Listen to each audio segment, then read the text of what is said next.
Amen, amen. Que le Seigneur Dieu nous bénisse. Oui, il nous bénisse encore et encore. J'aimerais parler à quelqu'un ce matin.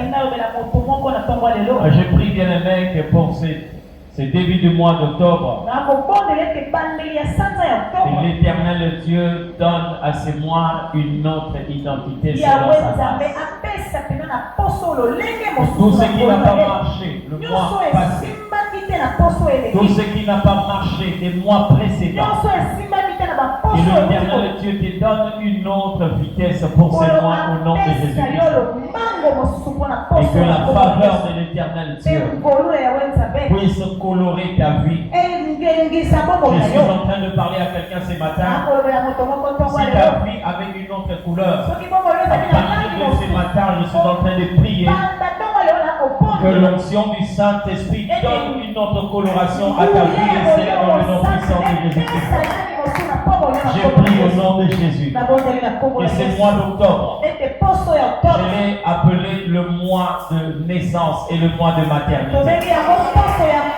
C'est-à-dire tout ce qui était dans ta pensée comme projet depuis le début de cette année. Et l'Éternel Dieu ouvre la porte d'une maternité afin que ces projets voient la vie au nom de Jésus-Christ.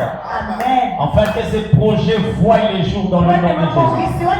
Ça ne dépendra pas de toi, mais ça dépendra de celui qui est ton rédempteur, de celui qui produit en toi le vouloir et le faire. Il s'appelle Jésus-Christ de Nazareth. Il s'appelle Jésus de Nazareth. Je suis en train ce matin de distribuer les jetons d'échecs à tout le projet de tes ennemis. Et tous les projets des ennemis échouent au nom de Jésus. Nous sommes en train de partager les tickets d'échecs à tous tes adversaires, à tous tes ennemis. Et cela dans le nom puissant de Jésus-Christ. Alléluia. Ce matin, nous allons évoluer dans une vision que nous avions déjà commencé, un thème que nous avions déjà abordé. Pour ceux qui ont toujours prié de leur présence durant la semaine, ça c'est une continuité. Le serviteur est la vraie compréhension de la grâce. Le serviteur est la vraie compréhension de la grâce. Oui, parce qu'il y a des ceux qui peuvent très mal comprendre la grâce de Dieu. J'aimerais lire un texte de la Bible. Enfin, c'est la suite de ce que nous avions déjà commencé. Matthieu chapitre 25. Du verset 16 jusqu'au verset 18. Le verset 16 jusqu'au verset 18. Si tout le monde est là, nous allons lire la parole du Seigneur. La Bible dit: celui qui avait reçu le 5 talents s'en alla, le fit valoir et il gagna 5 autres talents. De même, celui qui avait reçu 2 talents en gagna 2 autres. Celui qui n'en avait reçu que 1 alla faire un creux dans la terre et cacha l'argent de son maître. Quelqu'un dit Amen. Bien aimé, ce texte ou encore cet enseignement est basé sur l'histoire des talents. Vous avez déjà entendu cela? Plusieurs enseignements quelquefois sur la parabole des talents. Et même pour ceux qui ont été le mercredi, nous avions parlé d'une première partie de cet enseignement. Et comme il y a tellement de choses à dire, c'est comme ça que nous avions cédé cet enseignement. Mais bien aimé, ici on est en train de nous parler sur des serviteurs qui avaient reçu de leur maître de talent. Ils avaient reçu des choses en termes de talent Et vous regarderez dans la suite la manière de se comporter de ses serviteurs. Mais bien aimé, n'oubliez pas. Lorsque les gens parlent du jugement, lorsque les gens parlent du retour de Jésus, bien aimé, ne croyez pas que les jugements concernent seulement l'humanité tout entière. Il y a un premier jugement qui va s'abattre dans la maison de Dieu. Amen. Le jugement commencera d'abord dans la maison de Dieu. Amen. Dans la maison de Dieu. Et si vous voulez comprendre comment les choses vont se passer, suivez très bien cet enseignement. Ça peut vous mettre à l'abri. Ça peut aussi vous requalifier sur ce que vous devez normalement faire. Il s'agissait de serviteurs qui se sont présentés devant leur maître. Et il a commencé à donner à ces 3 serviteurs chacun selon sa capacité. La Bible dit qu'il voulait aller pour un long voyage. Et il a pris 5 talents. Il a donné au premier 2 talents. Il a donné au deuxième et 1 talent au troisième. Cela n'avait rien à voir avec une notion de préférence. Non, non. Il n'avait pas un sentiment de préférence pour l'un ou l'autre.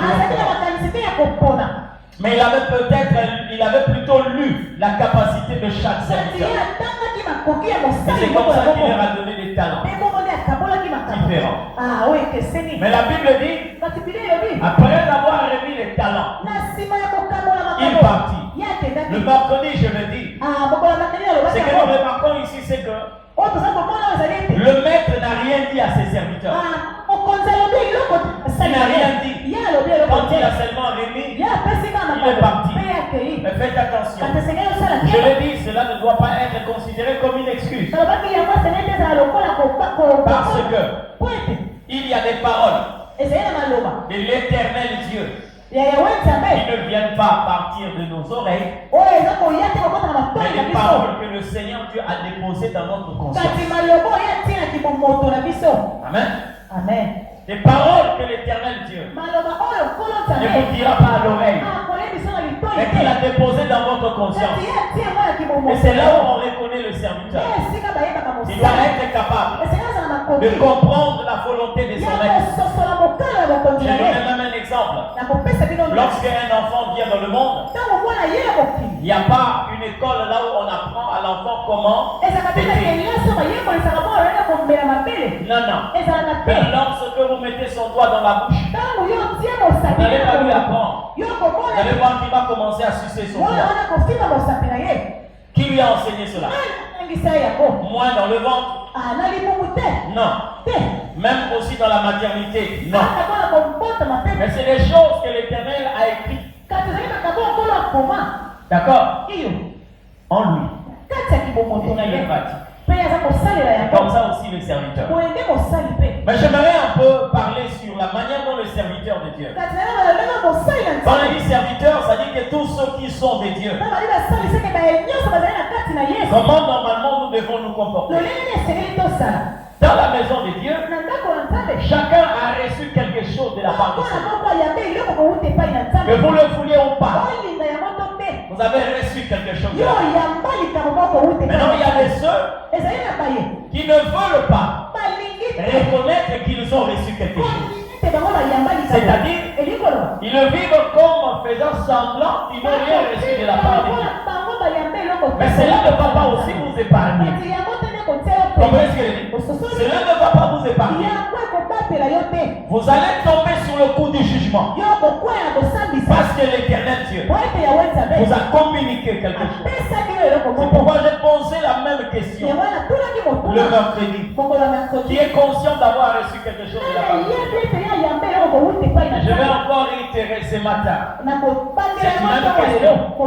Mais si tu réponds à la question, ce n'est pas pour que nous puissions te donner des points, mais pour te ramener à l'ordre. Est-ce qu'il y a des gens qui sont conscients? Ils ont reçu de Dieu quelque chose. Est-ce qu'il y a quelqu'un qui est conscient ici d'avoir reçu de Dieu quelque chose? Ok. Ça veut dire, là où vous êtes là, vous avez déjà eu une certaine responsabilité. Deuxièmement, il y a des gens qui ont reçu de Dieu quelque chose et qui ne savent pas comment utiliser cette chose. D'accord? Et lorsque le jugement va arriver, Dieu va juger tout le monde. Il appelait ici ceux qui ont valorisé et même ceux qui ont échoué. Tout le monde devait rendre compte. Mais écoutez-moi très bien. Ceux qui seront condamnés, ils sont à deux. Premièrement, ceux qui ont fait semblant de mener une vie comme s'ils n'avaient rien reçu, ils seraient condamnés. Deuxièmement, ceux-là qui ont agi selon leur propre volonté, ceux-là qui ont voulu se servir de la chose que Dieu leur avait donnée selon leur propre volonté, ceux-là aussi seront condamnés. Parce que tel que je suis là, conscient que j'ai reçu de Dieu quelque chose, mais ce que l'Éternel m'interdit, c'est que je ne puisse pas utiliser cette chose comme je veux. Mais je dois utiliser la chose telle que Dieu veut que je l'utilise. Vous comprenez ce que je dis? Je peux commencer à vendre la grâce que j'ai reçue. Je peux commencer à imposer des conditions. Amen. Mais à la fin de compte, Dieu va me demander comment tu avais géré ce que je t'avais dit. La chose que vous recevez ne doit pas être considérée comme un habit que vous avez acheté. Parce que les habits, vous le mettez quand vous voulez et comment vous voulez. Mais les dons qui viennent de Dieu doivent être gérés selon que Dieu veut que c'est fait. Vous verrez ici, lorsque la Bible est en train de parler, la Bible est en train de dire ceci. Lorsque celui qui a reçu 5 talents l'a reçu, il est parti aussitôt. Et il a multiplié ses talents. Celui qui avait reçu 2 talents est allé aussi faire valoir les 2 talents. Il en a reçu 2.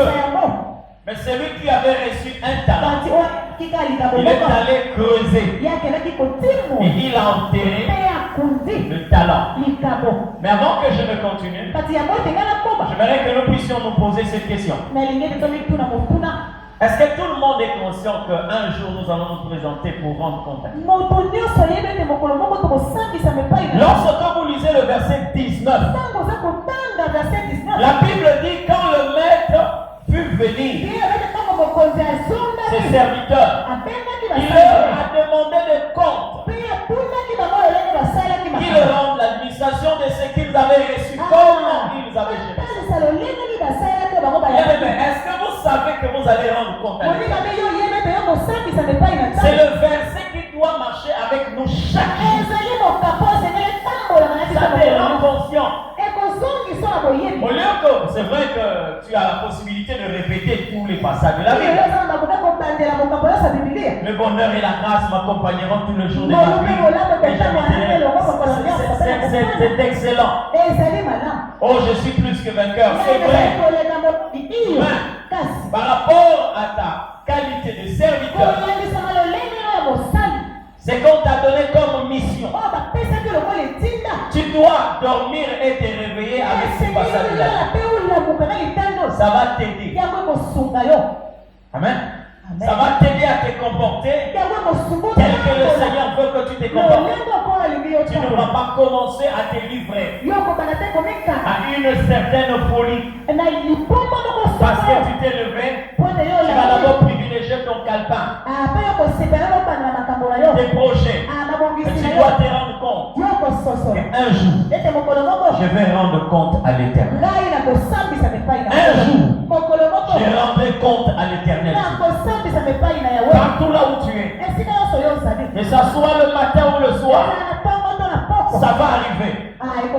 Le problème n'est pas quand nous allons mourir, mais savoir que nous allons rendre compte à l'Éternel. Tel que vous êtes là, vous allez rendre compte à l'Éternel un jour.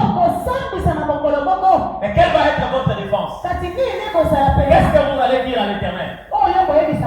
Amen.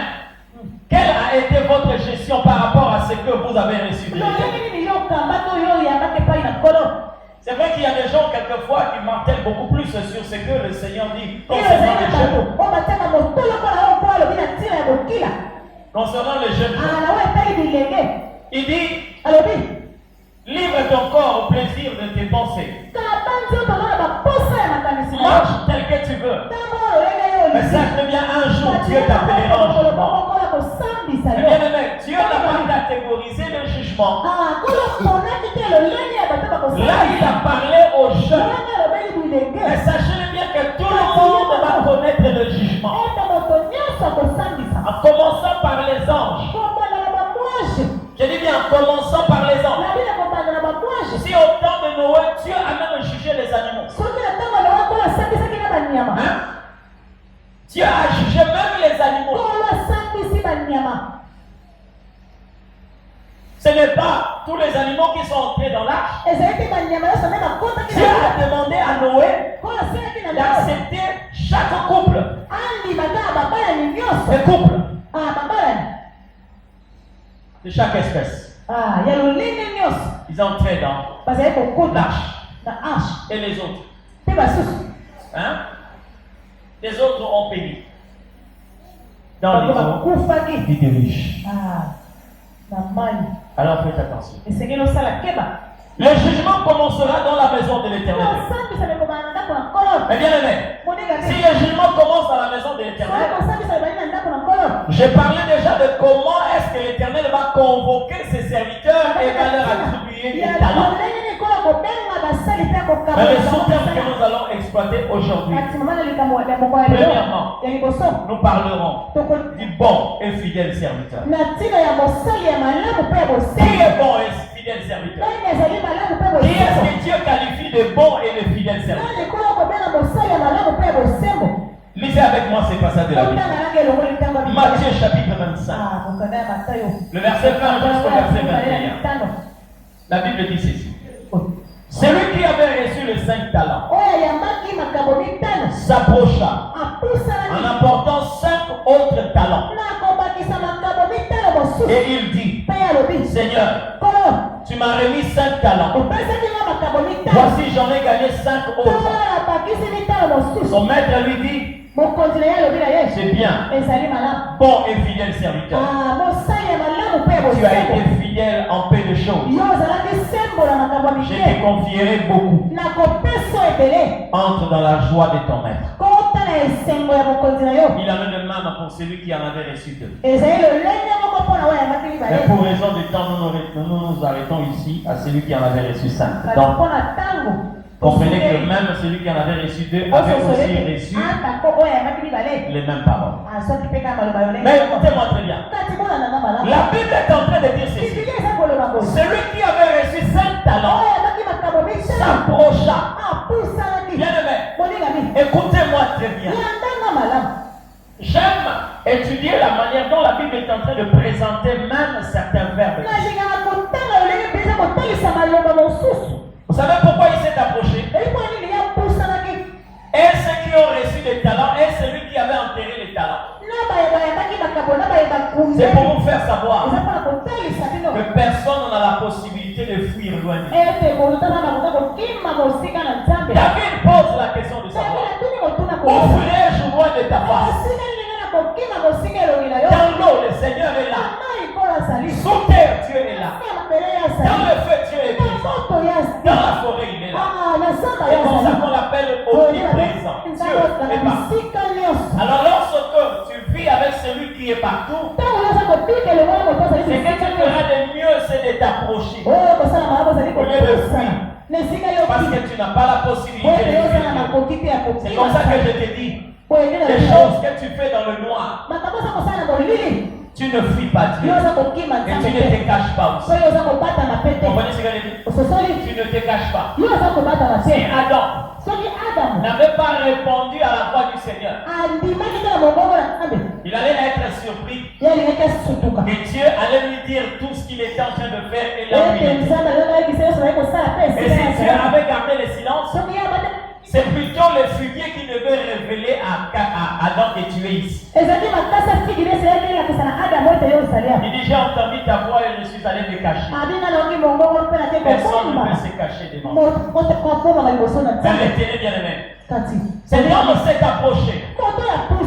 C'est pour vous faire savoir aussi c'est notre comportement de ceux qui viennent.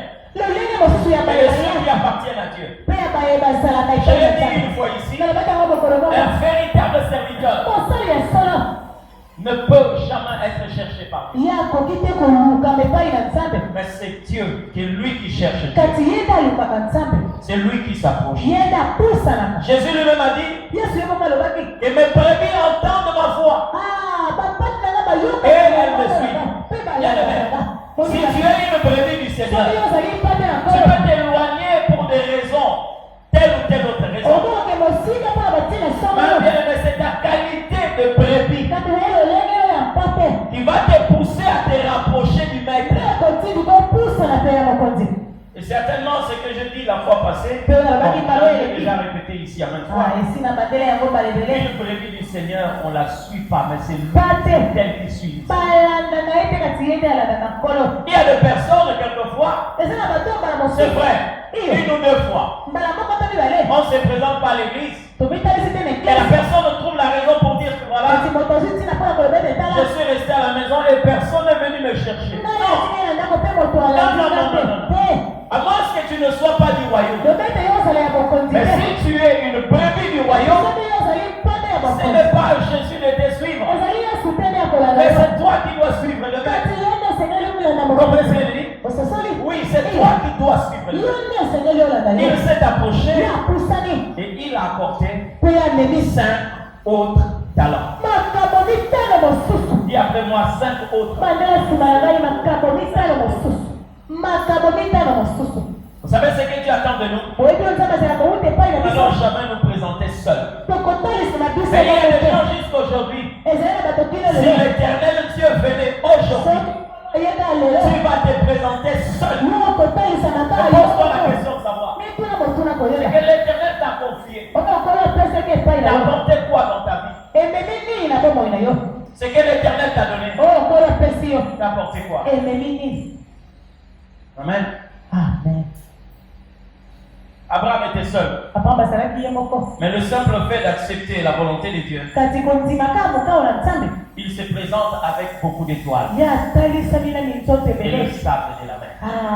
Parce que Dieu lui a dit, tes enfants seront comme les étoiles dans les cieux et les sables qui au bord de la mer. Mais la personne qui s'est présentée, c'était Abraham. Amen. Qu'est-ce que vous avez reçu de Dieu? Et qu'est-ce que vous allez présenter au Seigneur? Qu'est-ce que vous allez présenter à Dieu? Il a amené 5 autres talents. Et il dit au Seigneur, tu m'as remis. Tu m'as remis 5 talents. Et voici, j'en ai gagné 5 autres. Je me suis posé la question de savoir, est-ce que cet homme ne savait pas parler? Et pourtant, lorsque vous lisez ce texte de la Bible, on peut dire ceci. Quand il a remis les 5 talents, il est parti pour un voyage. Et quelques temps après, dans ma version, on dit longtemps après, il est revenu. Et quand il revient, écoute ce que le serviteur dit. Tu m'as remis 5 talents. Non. Tu m'as remis 5 talents. Mais j'ai gagné 5 autres.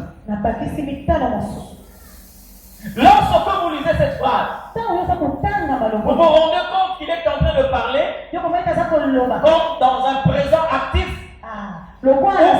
un passé récent. Normalement, il avait dit Tu m'avais remis 5 talents et j'ai gagné 5 autres. Mais lui dit, tu m'as remis 5 talents et j'ai gagné 5 autres. Ça veut dire quoi? Lorsque Dieu vous dit, voici je suis avec vous tous les jours jusqu'à la fin du temps. Ce n'est pas le fait que Jésus soit invisible qui n'est pas avec vous. Il est avec vous par la grâce qu'il vous a donnée. Et lorsque vous parlez au passé, c'est que vous n'avez pas compris ce que l'Éternel Dieu a fait.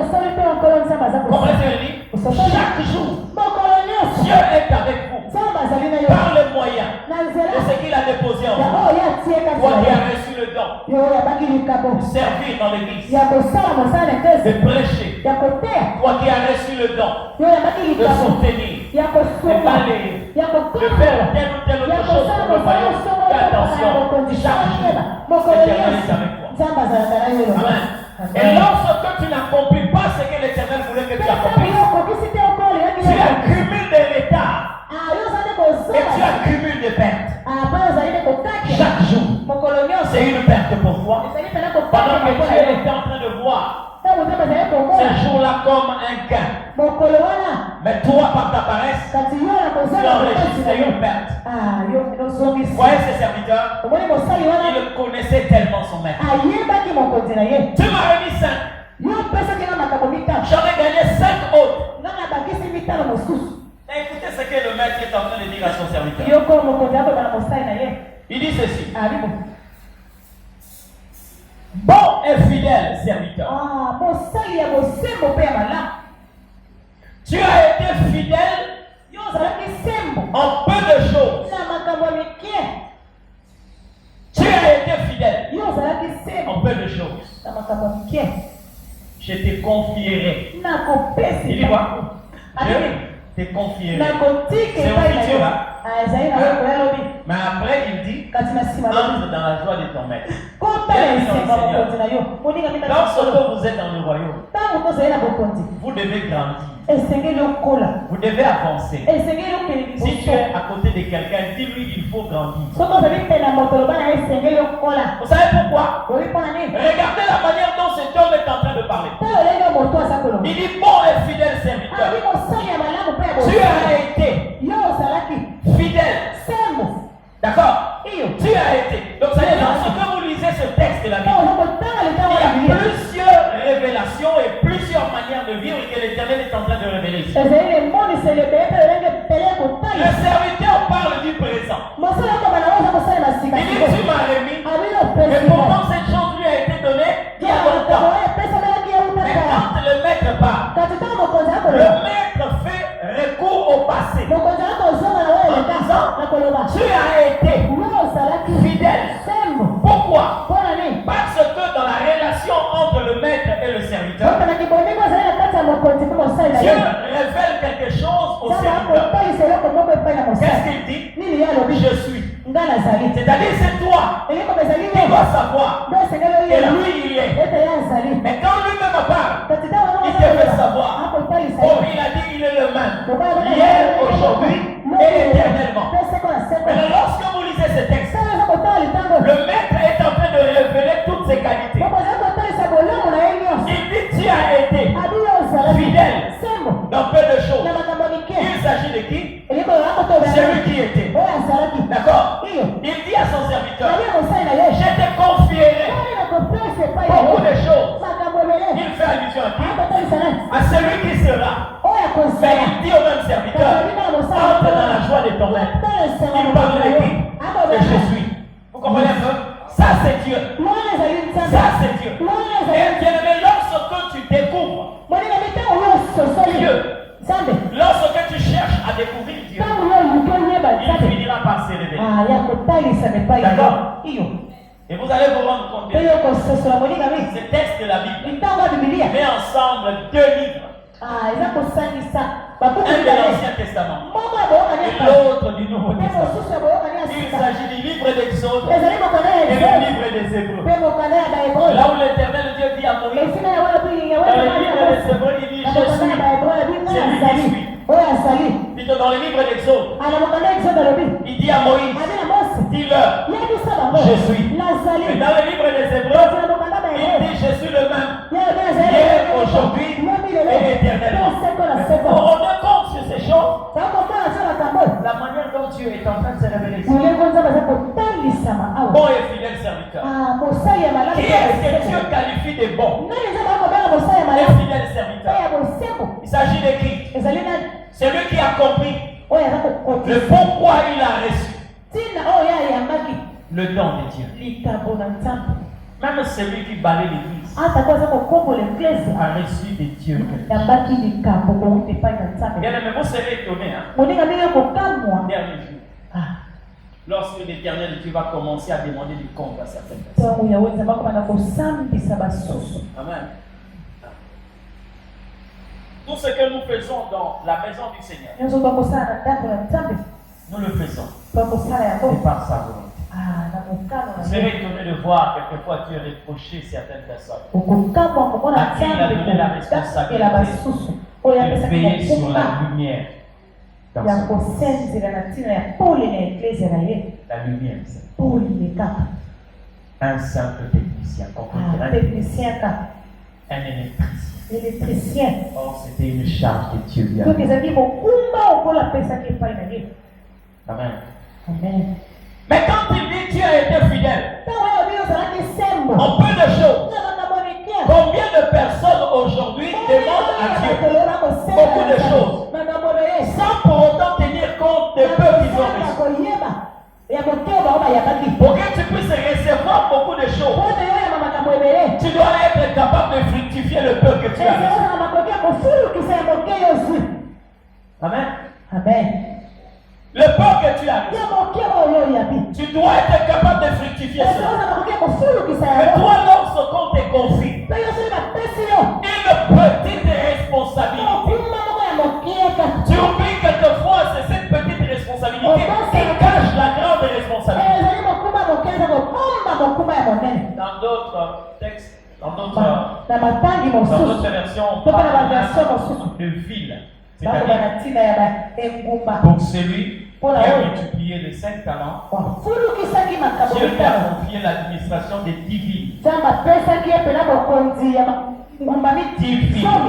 10 villes. Ça veut dire quoi? La meilleure façon de comprendre quelqu'un qui a reçu un talent de la part du Seigneur, c'est que le talent qu'on reçoit modifie notre vie. Comment dire? C'est que vous avez reçu de Dieu pour modifier votre vie. Parce qu'une telle personne pourrait être là en train de suivre la télé. Il peut être là en train de suivre un meeting politique. Il pourrait être là en train de suivre un match. Mais comme il a reçu les 5 talents, les 5 talents lui donnent un travail. De fructifier ces talents-là. Donc lorsque vous avez reçu quelque chose venant de la part du Seigneur, ça doit influencer votre vie. Ça doit influencer votre existence. Mais toi, tu peux te poser toi-même la question. Qu'est-ce qui prouve que j'ai reçu quelque chose? Qu'est-ce qui vient de nouveau dans ma vie pour montrer que j'ai reçu quelque chose de nouveau? Amen. Il en était de même pour celui qui en avait reçu deux. Il s'est approché. Il dit à son maître, voilà, tu m'as donné 2 talents. J'en ai gagné 2. Mais écoutez ce que je dis ici. Est-ce qu'il y a des gens qui sont conscients ici? Et Jésus a dit que nous sommes plus que vainqueurs. Si tu es là aussi, et tu es convaincu que tu es plus que vainqueur,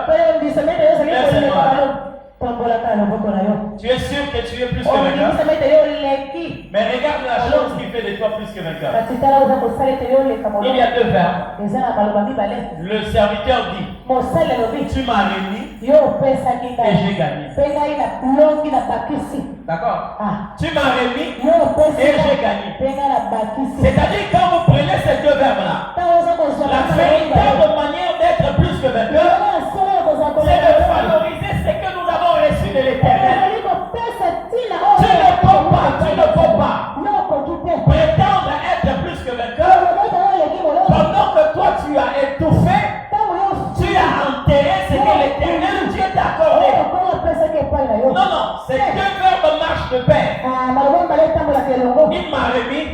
Péché gagné.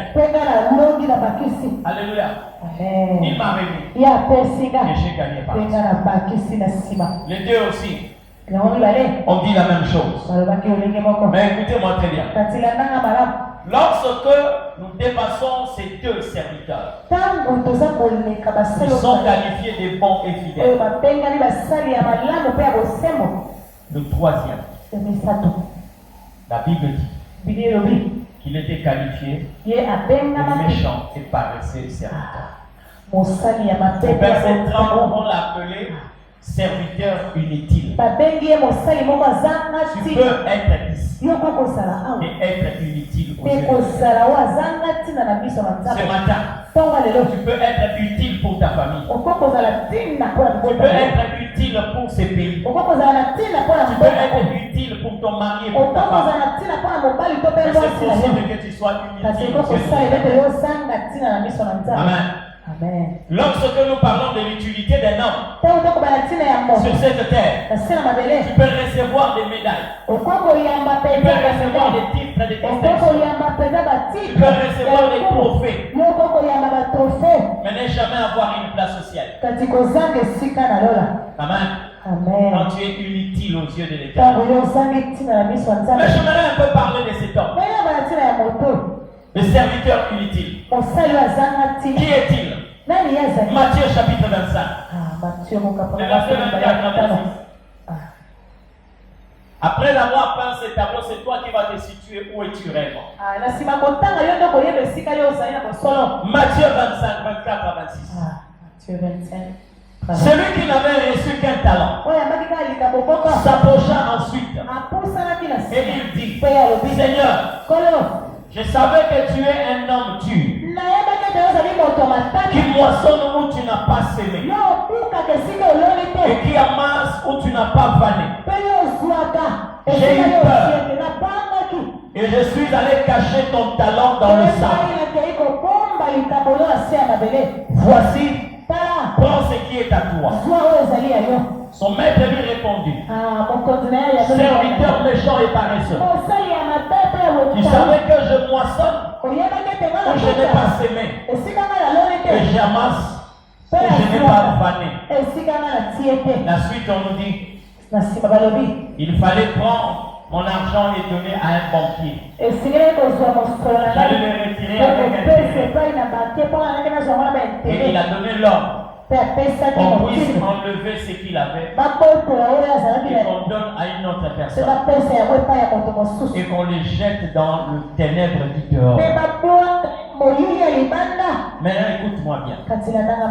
Comment reconnaître un serviteur méchant et paresseux et inutile?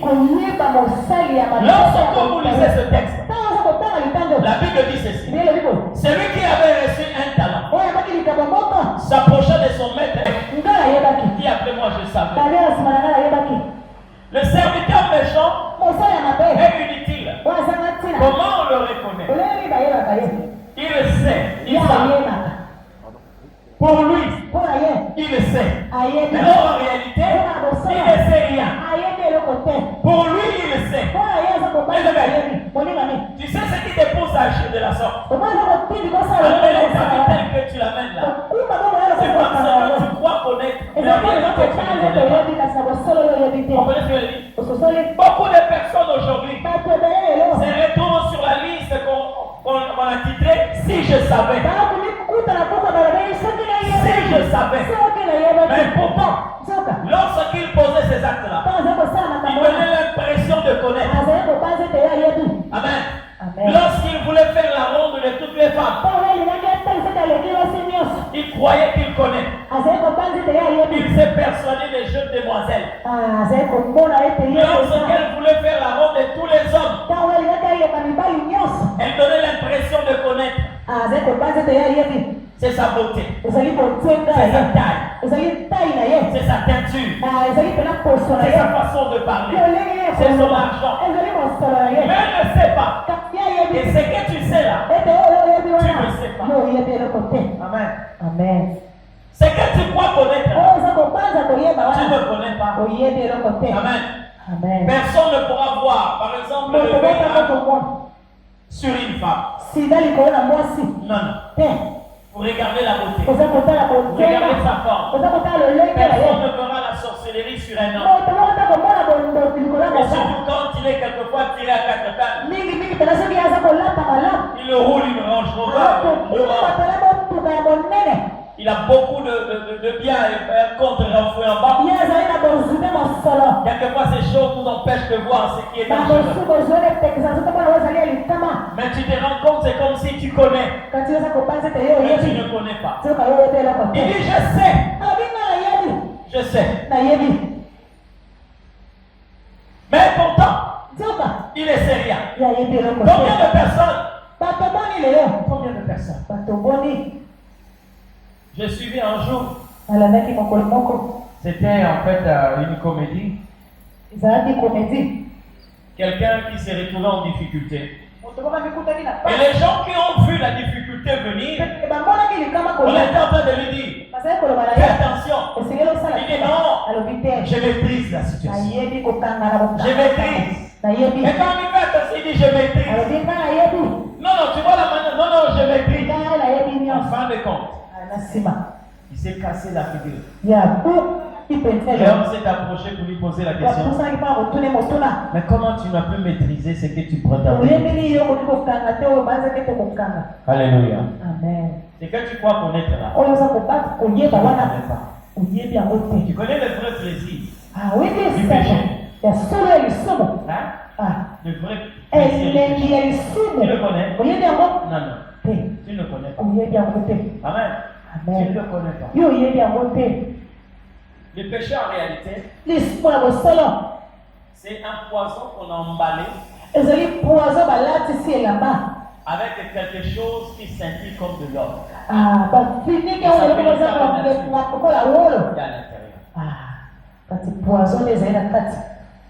Amen. Amen. Lorsque vous allez aujourd'hui dans plusieurs centres de rééducation, en prison, par exemple, vous allez entendre des personnes qui vous parlent avec leur conscience, mais tout en étant dans un lieu de rééducation. Pendant qu'ils posaient des actes, ils devaient les ramener là-bas. Ils croyaient qu'ils maîtrisaient tout. Or, en fin de compte, il ne fallait pas que je le fasse. C'est pourquoi je te dirais, faut aimer la sagesse. La sagesse, c'est la possibilité, la capacité de discerner des choses avant de poser les actes. Mais la folie, c'est le contraire. C'est le zèle qui te pousse à poser des actes avant de mesurer leurs conséquences.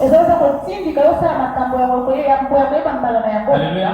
Amen. Il dit, je sais que tu es un maître dur. Mais bien, laisse-moi te dire. Et quand tu dis, je sais, puisque tu n'as pas fait recours à celui qui doit t'apprendre qui est réellement ton maître. Aucune école. Je dis bien aucune école sur la terre ne peut vous enseigner qui est. Aucun homme, quelle que soit sa connaissance, peut vous enseigner qui est. Mais il n'y a que le Saint-Esprit qui enseigne qui est réellement. Sans le Saint-Esprit, tout enseignement que vous allez recevoir sur Dieu est faux. C'est faux. Tout enseignement que vous recevez sur Dieu sans le Saint-Esprit est faux. Alors fais attention. Je sais que tu es un maître dur. Tu moissonnes là où tu n'as pas semé. Qu'est-ce qui est en train de se passer? Le comportement de ces méchants serviteurs, c'est le comportement de plusieurs personnes aujourd'hui dans les églises. Vous vous donnez seulement le temps de vouloir connaître Dieu. C'est bien. Mais est-ce que vous savez, vous devez aussi vous connaître? Vous voulez connaître Dieu, c'est bien. Mais vous devez aussi connaître qui vous devez normalement être. Parce que dans le partenariat qui nous lie prie à Dieu. Il y a la part de Dieu Et il y a notre part. Regardez les premiers serviteurs. Ils ont dit quoi? Tu m'as remis 5 talents et j'ai gagné 5 autres. J'ai gagné. C'est-à-dire il y a la part de Dieu et il y a aussi notre part. Lorsque Dieu te donne la peine de te donner ce que tu dois avoir, le reste c'est pour toi. Amen. Vous savez que le peuple d'Israël avait demandé à Dieu du pain pendant qu'ils étaient dans le désert. Est-ce que Dieu leur a donné du pain? Il leur a donné quoi? La manne. Pourquoi? Parce que dans ce que vous demandez là, il y a la part de Dieu et il y a votre part. Dieu, s'il vous donne du pain, il fait de vous des paresseux. Mais il vous donnera la manne pour vous permettre de ramasser, de moudre et de fabriquer le pain. Vous voyez ce qu'il dit? Dieu veut un peuple travailleur. Il dit, je sais que tu es un maître dur. Tu moissonnes là où tu n'as pas semé. Et si tu connaissais ton maître, tu allais normalement te connaître. Mais tu te donnes la peine de vouloir connaître le maître sans pour autant savoir qui es-tu réellement. Parce que bien aimé, c'est que tu dois faire. Dieu ne le fera pas à ta place. Nous avons une génération de personnes qui, quand ils se mettent à genoux, ils demandent à Dieu, donne-moi le mariage. Et après il dit au Seigneur, viens me maquiller. Dieu ne le fera pas à ta place. Alléluia. Il ne le fera pas à ta place. C'est comme ça que quand vous voyez normalement dans nos églises, une sœur qui vient de se marier, alors une fois mariée, elle se lâche comme ça,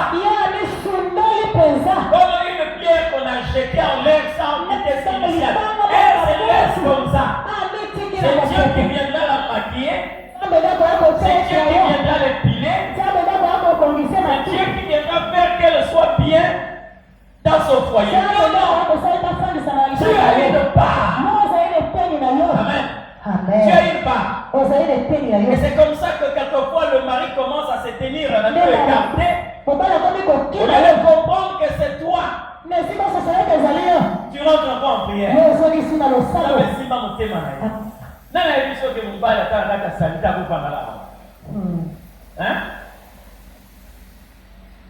Est-ce que tu ne te rends pas compte que le jour où tu as des parts à jour, il est pressé même que comment, celui qui est en train de célébrer le mariage puisse dire que non, embrassez-vous.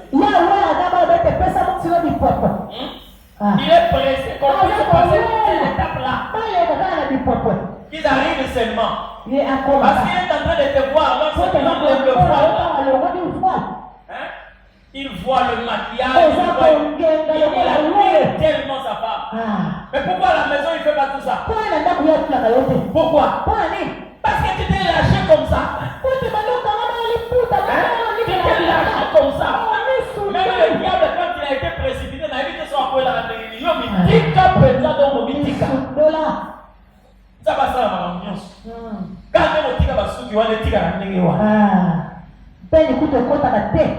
Dieu fait sa part, toi aussi tu feras ta part. Comment on va mon tata, elle a 2 mois la plate. 2 mois. Comme il a sangué, finalement. Faut se mouiller la méthode, tu me donnes le pourquoi. Est-ce que tu comprends? Est-ce que tu comprends un peu? 2 mois là, ça transpire.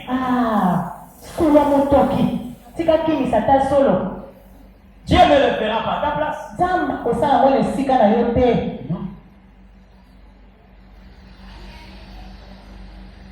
Ce que Dieu a fait, toi aussi, tu feras ta part. Amen. Amen. Le frère, aussi lorsque vous avez la femme à la maison, ne te lâche pas aussi. Ouais. Parce que j'ai déjà tout fait. Donc c'est fini. Non, non. Non, non, ça.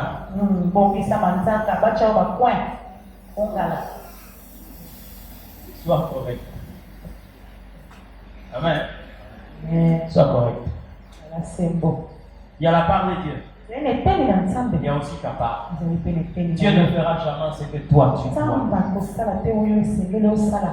Amen. Il y a même de ceux qui sont allés plus loin. Jusqu'à laisser à Dieu la responsabilité de. Comment ils ont laissé à Dieu même la responsabilité de dire des bonnes choses sur leur partenaire. Hein? De faire des éloges au partenaire.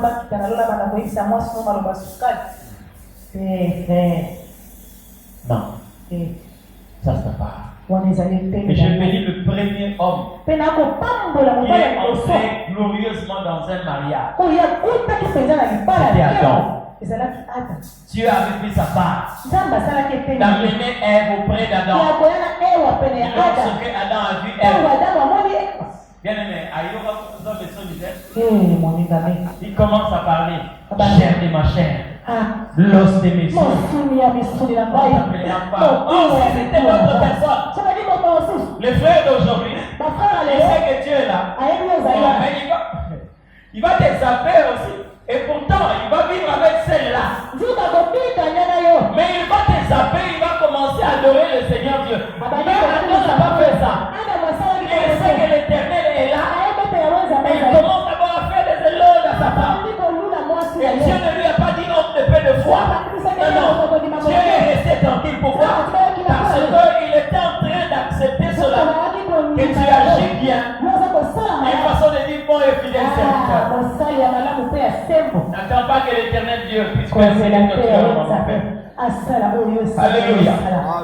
La deuxième des choses, le serviteur commence à dire à son maître, j'ai eu peur. Vous comprenez déjà le problème de ces serviteurs. J'ai eu peur. Lorsque vous lisez ce texte, ça vous révèle l'absence d'un acteur dans sa vie. C'est qui? Le Saint-Esprit. La Bible dit nous n'avons pas reçu un esprit de peur et de timidité. Toi tu as eu peur comment? Alléluia. Comment tu as eu peur? Parce que le Saint-Esprit en nous nous permet de crier à Abba Père. Lorsque dans la vie d'un serviteur, le Saint-Esprit n'est pas présent, bien aimé dans le Seigneur, je vous assure que vous allez seulement préparer votre condamnation. Parce qu'il est le seul qui nous rend capable de faire ce que l'Éternel attend de nous. J'ai eu peur. Et je suis allé creuser la terre. J'ai enterré le talent. Combien de personnes ont enterré le talent? Combien? Toi, tu peux faire partie de ceux qui ont enterré le talent. Comment? Il y a des gens aujourd'hui qui devaient déjà être des maîtres, mais qui sont encore des enfants qui veulent se nourrir par exemple de premiers rudiments de la foi. La preuve. Si je dis seulement que chaque culte, chaque étape que nous allons faire dans le culte, on va commencer à choisir une personne qui viendra prier pour chaque partie du culte. Vous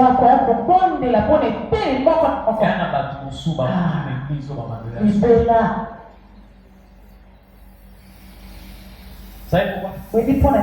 Parce que la personne te dit être devant le champ et prier. Mais pourtant, on ne lui a pas demandé de tuer quelqu'un. Seulement la prière. Mais vous vous rendez compte, des gens qui pouvaient même allaiter des agneaux, mais ils sont encore incapables de tenir même une prière de 5 minutes. J'ai eu peur. Et je suis allé enterrer ton talent. Bien aimé, certains seront surpris. J'ai dit bien surpris. Et le Seigneur Dieu, le dernier jour, tu leur dis, je t'attendais à ce niveau. Tu devais normalement bénir mon peuple. Parce que tu avais reçu, c'était d'arroser les nations par ta voix. Tu n'as fait aucune part. Tu n'as fait rien de ce que moi je t'attendais. Il y avait ceux qui devaient normalement donner au monde plusieurs âmes au Seigneur. Mais aujourd'hui, ils sont même incapables d'arranger leur propre vie. Je l'ai dit une fois. Moi-même une fois en train de prier. J'étais en train de bénir le Seigneur. C'est ce qu'il a fait. Oh, tu as enduré la souffrance pour moi. Tu as été battu de verre, tu as été insulté. Les gens ont craché sur toi, Seigneur. J'étais en train d'adorer. J'étais surpris de ce que tu m'as dit. Ce que je disais était vrai. Le Seigneur m'a dit ceci. Mon fils, ce que tu dis est vrai. Mais tu dois aussi te préoccuper de ce que tu dois faire pour moi. Parce que ça, c'est ce que je fais pour toi. Tu dois te préoccuper de ce que Amen.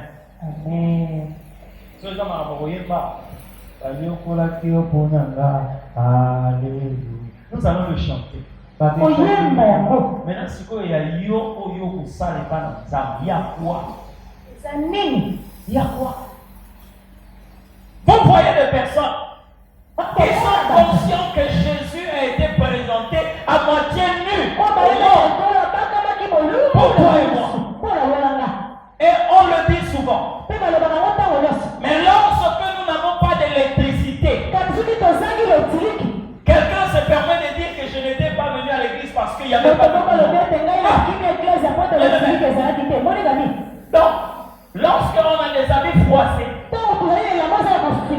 ça devient une raison pour que le Seigneur Dieu constate notre absence. Mais pourtant on est en train de dire, Jésus n'est pas allé à la croix avec des habits froissés. Mais Jésus est allé à la croix à moitié nu. Mais toi tu n'es pas capable. Alléluia. Amen. Donc lorsque tu sors, tu vas te rendre compte que les gens te voient. Ils sont bien habillés, les habits très bien repassés. Oui, c'est pour ta gloire. Et lorsque je n'ai pas d'électricité, et quand les gens se moquent de moi parce que j'ai des habits froissés, le Seigneur l'a dit, vous serez haïs. Et certains vont vous humilier à cause de moi. C'est comme ça que je dis, bien aimé. Lorsque ton amour pour Dieu n'a pas encore atteint son niveau, ne parle pas de l'amour que tu as pour Dieu. Non. Parce que l'amour pour Dieu, ce n'est pas ce que nous déclarons. Mais c'est ce que nous posons comme acte qui montre l'amour que nous avons. Dieu n'a pas seulement déclaré son amour pour nous, mais il a posé des actes qui démontrent son amour. Dieu a tant aimé le monde qu'il a aimé. Je suis allé enterrer ton talent. Combien de personnes? Je dis bien combien tu peux faire partir. Et quand il est allé enterrer les talents, c'est-à-dire, il est rentré faire ce qu'il faisait. Parce que je l'ai dit, lorsque vous avez le talent vous fera travailler. Mais quand vous enterrez le talent, vous pouvez répartir dans ce que vous étiez en train de faire avant. Je te montre la raison. Qu'est-ce qui a provoqué qu'après ton baptême, tu es revenu dans la vie que tu menais avant? Pourquoi tu es rentré dans ta vie ancienne? C'est parce que tu as enterré les talents. Parce que la mauvaise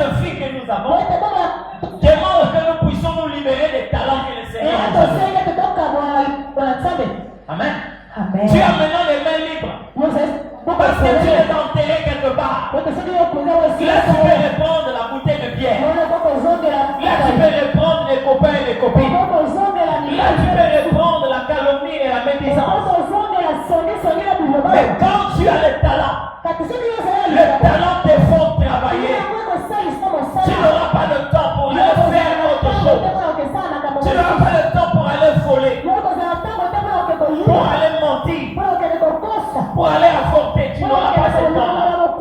Parce que tu as pour responsabilité faire valoir ces talents que tu as reçus de la parole.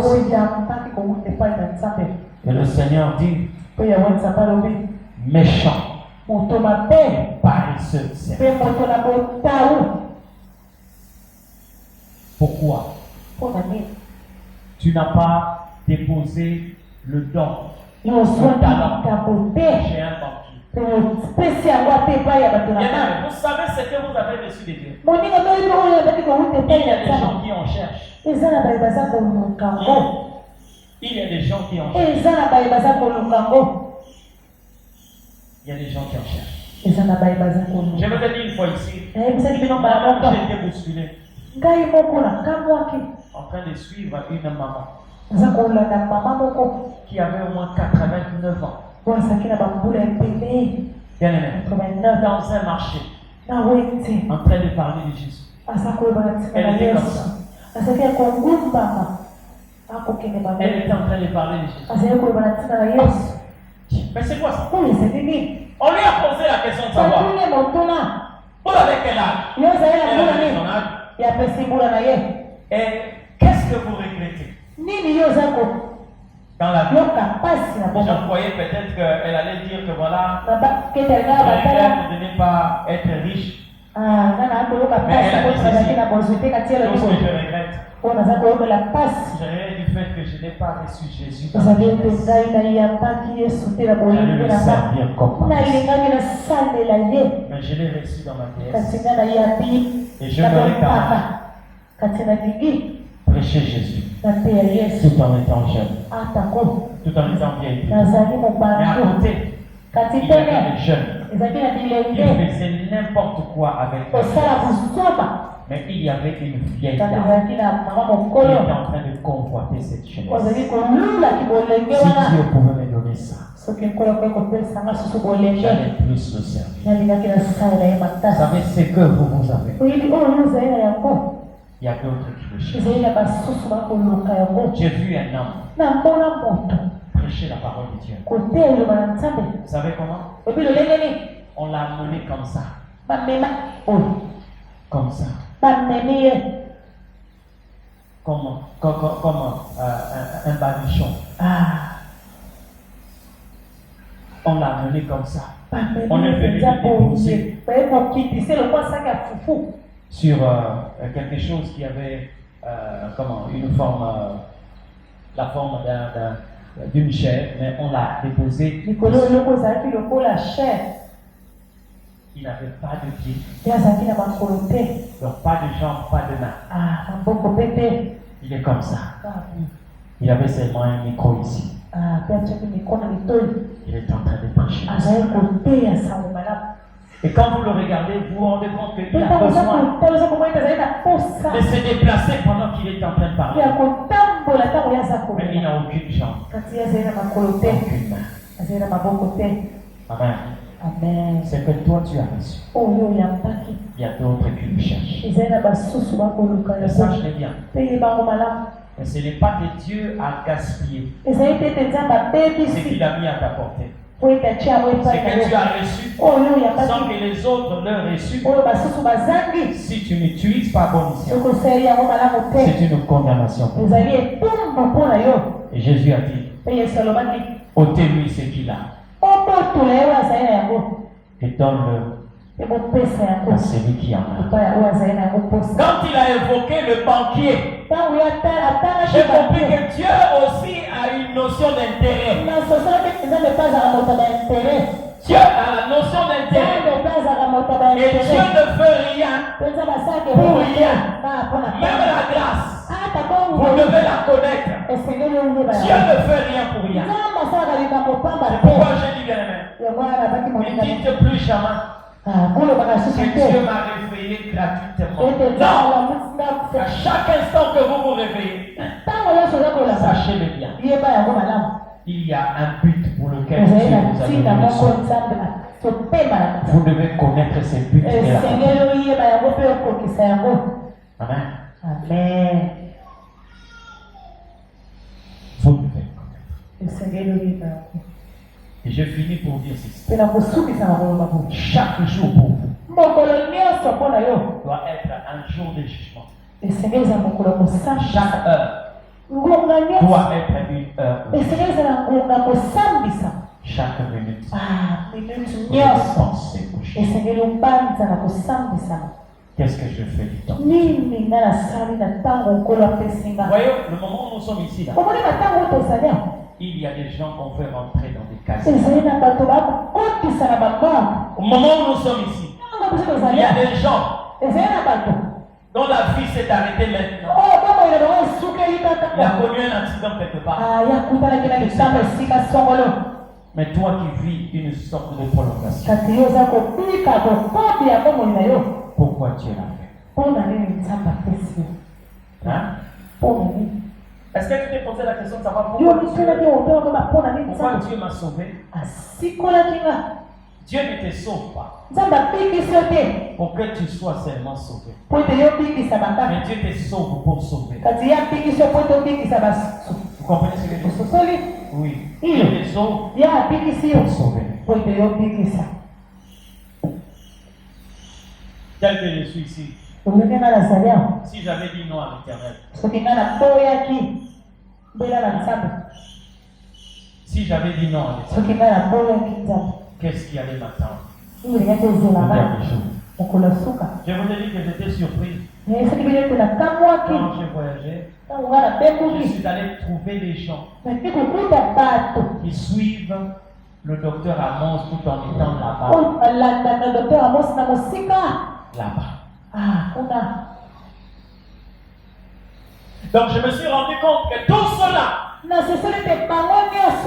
suivre la prédication, suivre le message de ceux qui ont suivi, qui sont bénis par la parole du Seigneur. Mais si j'avais dit non,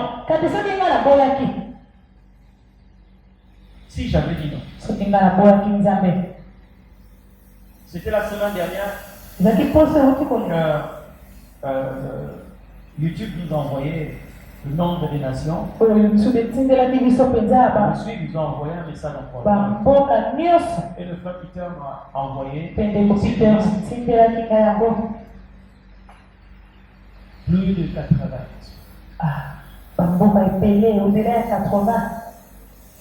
80